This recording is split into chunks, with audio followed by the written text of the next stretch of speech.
Here's a hard truth no one tells you. You don't fail because you're lazy. You fail because you're relying on the wrong game plan. Everyone's chasing goals, bigger dreams, stronger motivation. But what if the real key to success has nothing to do with motivation and everything to do with the systems running quietly behind the scenes? In today's episode of Grow Leap Academy, we're tearing down the myth of goal setting and showing you why most people fail before they even begin. It's not about doing more, it's about designing smarter. And once you get this, success won't be a finish line, it'll be your default. Let's dive in.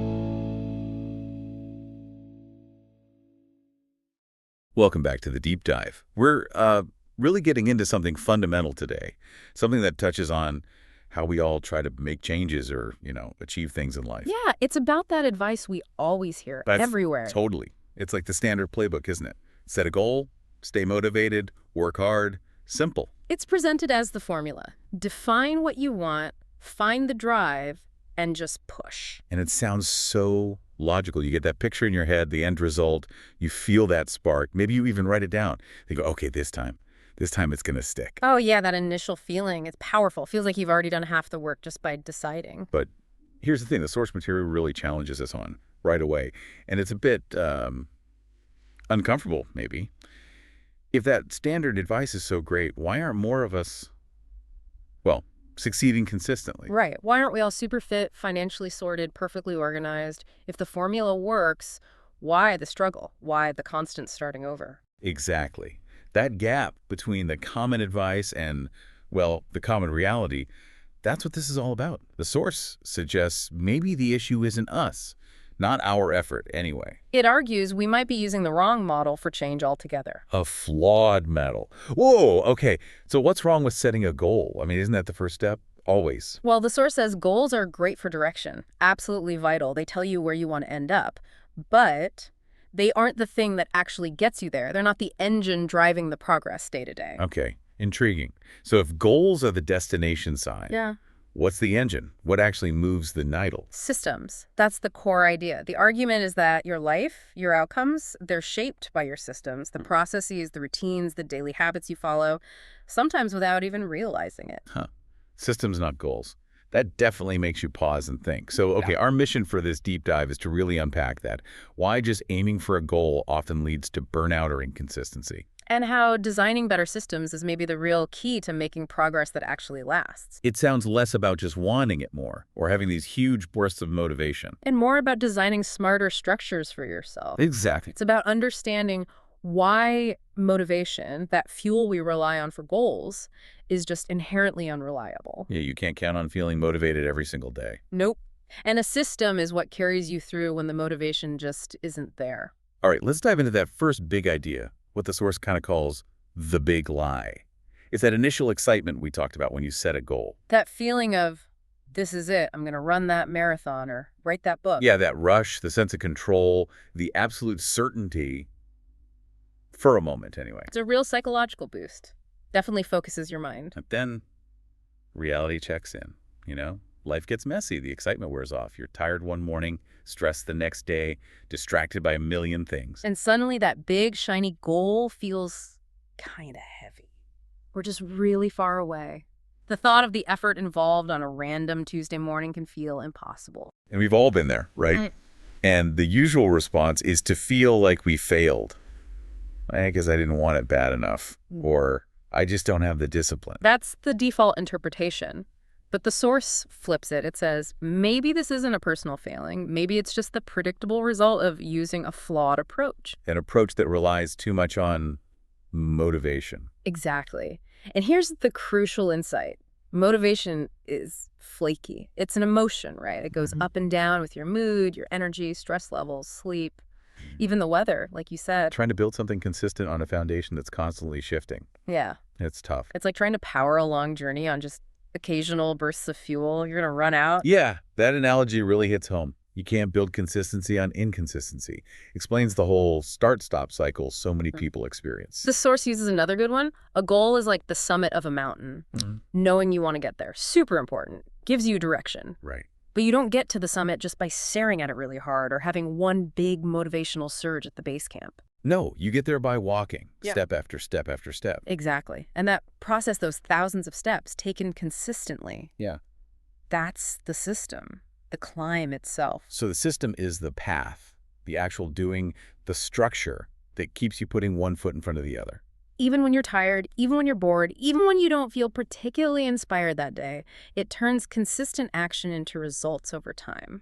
Okay, so what you're saying, the source argues, is people often fail not because the goal isn't clear or worthy, but because they lack a reliable system to navigate the journey, especially when motivation dips, which it always does. That nails it. They have the destination marked on the map, but maybe no reliable vehicle, or they haven't trained for the terrain. And that explains why we jump from thing to thing, right? New Year's resolutions, 30-day challenges, chasing that next hit of motivation. Yeah, you get that burst of energy, you sprint for a bit, but because there's no underlying structure to sustain it, the energy fades, and you stop.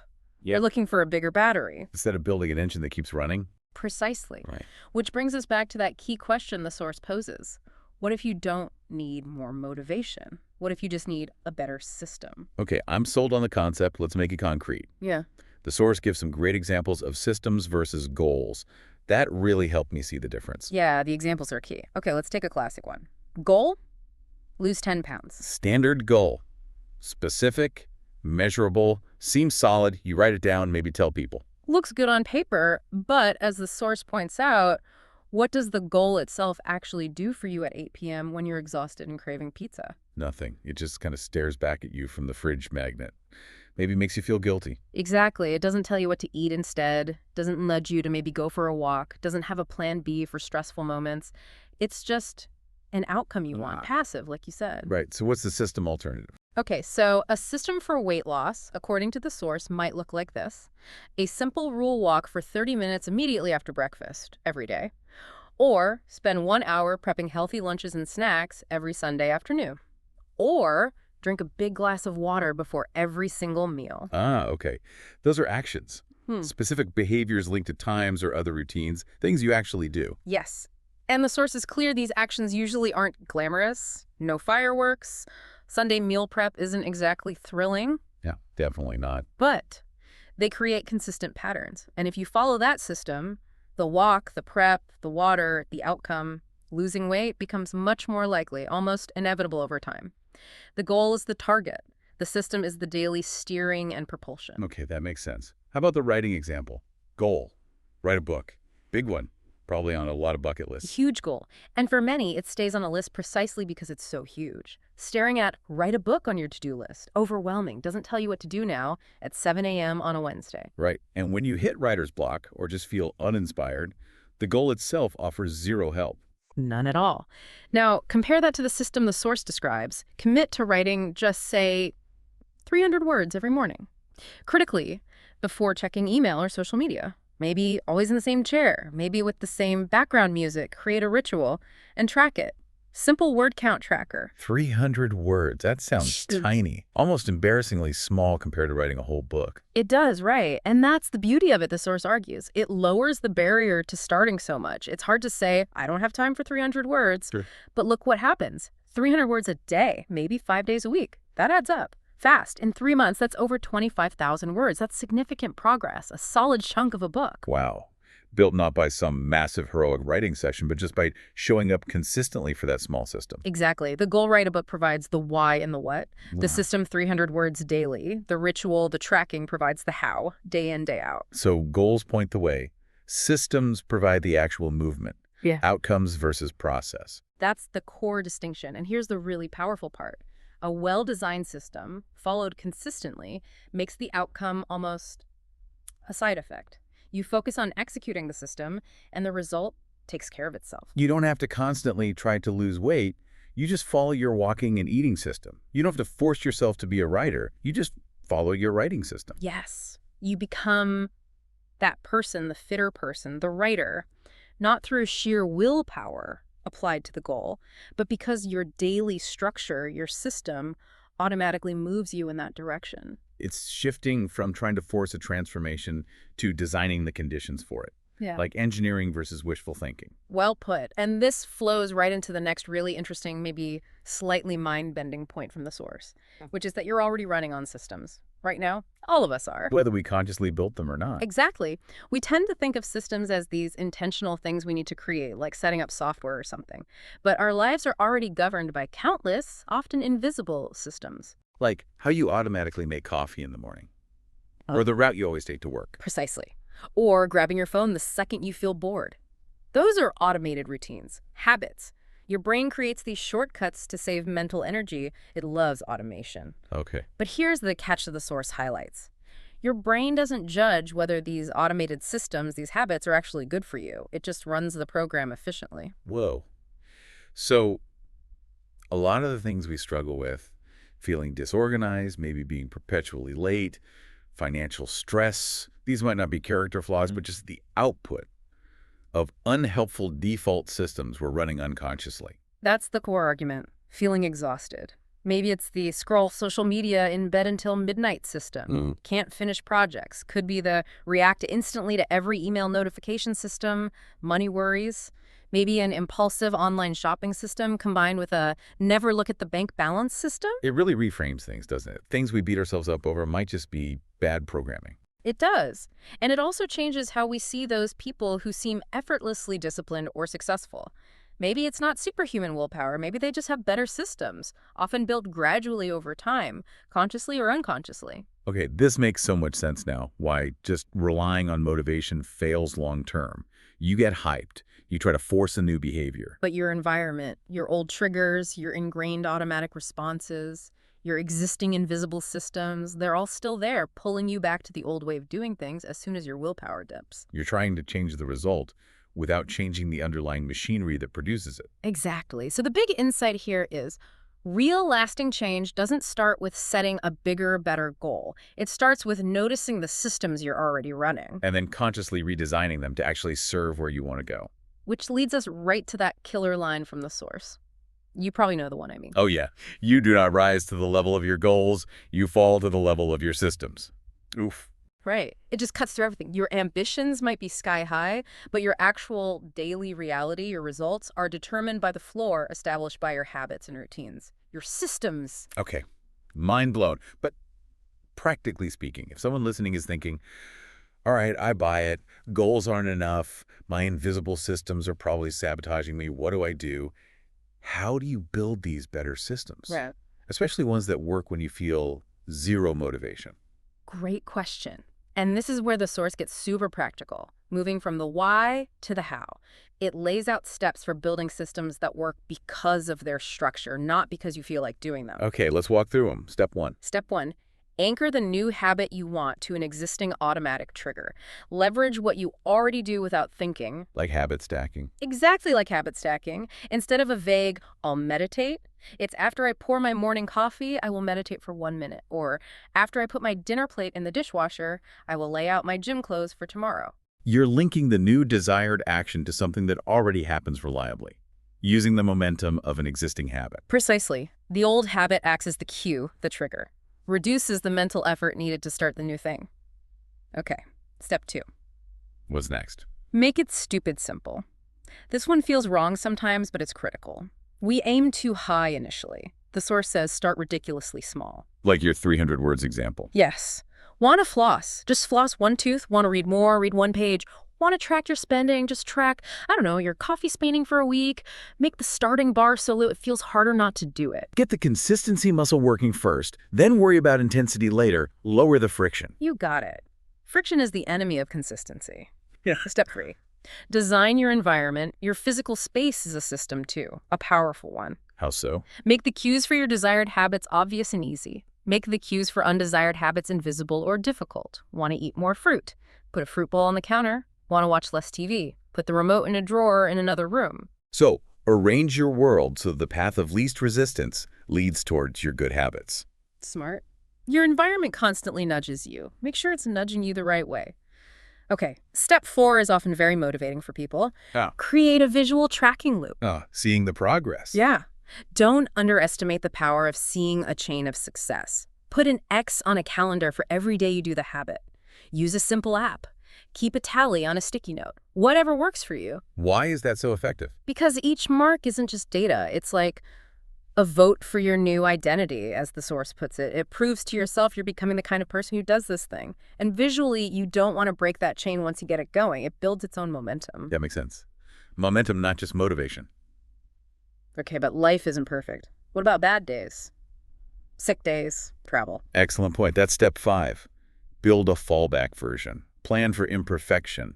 A good system anticipates bad days. Don't have just 2 options. Do the full habit or do nothing. Create a minimum viable version. Your system is write 500 words a day. Your fallback is write 1 sentence. Your system is go to the gym for an hour. Fallback is do 5 push-ups at home. So the goal is to never hit 0. Never skip entirely if you can absolutely help it. Exactly. The rule becomes never miss twice. Doing the tiny version keeps the habit alive, maintains the identity, protects the system's integrity. Consistency, even minimal consistency, beats sporadic intensity every time. Protect the system. I like that. Okay, last step. Step 6. Review and adjust. Systems aren't statues, they're living things. They need maintenance. So checking in periodically. Yes, maybe weekly, maybe monthly. Look at your tracker. What's working? Where are you hitting friction? Where does the system keep breaking down? And crucially, don't blame your willpower. Analyze the system. Like an engineer debugging code, not like a judge passing sentence. Perfect analogy. How can you tweak the structure? Change the trigger. Make it even simpler. Adjust the environment. Iterate on the design, not just try harder with the same flawed design. Because the whole point is that the system should work despite your feelings. Right. That's the ultimate goal. Motivation is a bonus, a tailwind. But the system is the engine and the rudder. It keeps you on course even when you're tired, uninspired, or just having an off day. It really is a completely different way of thinking about progress. Less about heroic bursts, more about reliable, maybe even boring consistency. It shifts the focus from the dramatic finish line to the steady steps on the path. Goals tell you where to go. Systems are what actually get you there, day after ordinary day. So if you're tired of that cycle, get inspired. Start strong, fade out, feel bad. Repeat, the source basically says. Stop trying to fix your motivation. Fix your system. Exactly. The people who make lasting changes aren't necessarily the most motivated. They're the ones who've built routines and structures that carry them forward automatically, good days and bad. They rely on the system, not the feeling. So the big takeaway here seems to be shifting that fundamental question we ask ourselves. Instead of, what huge goal do I want to achieve? Maybe the better question is, what simple system, if I followed it consistently, would make that outcome pretty much inevitable? Design the process that guarantees the result. you engineer the outcome instead of just hoping for it or trying to muscle through. You got it. Design smarter, not just try harder. Okay, so here's the challenge then, maybe for everyone listening, based on everything we've discussed. Pick one thing, just one small area you'd like to improve or change. Keep it small. Yeah, really small. And right now, today, design a microsystem for it. One tiny action. Anchor it to something you already do automatically. Make it almost laughably easy to do. Commit to just that tiny action, consistently. Maybe track it visually. Because the source strongly suggests that's where real change starts, not with a lightning bolt of inspiration. But in that quiet, consistent, maybe even slightly tedious repetition. It might not make for a dramatic movie montage, but that steady rhythm builds a momentum that pure motivation can't touch.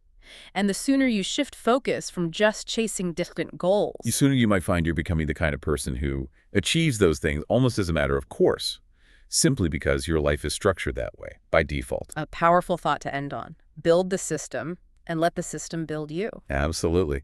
Well, thank you so much for joining us on this deep dive into the power of systems over goals. We hope it gave you some things to think about. Thank you for listening. If this episode resonated with you, the best way to support the podcast is to hit like, subscribe to the channel, and share it with someone who needs to hear it. Every bit of support helps us keep creating content that actually matters. See you in the next one.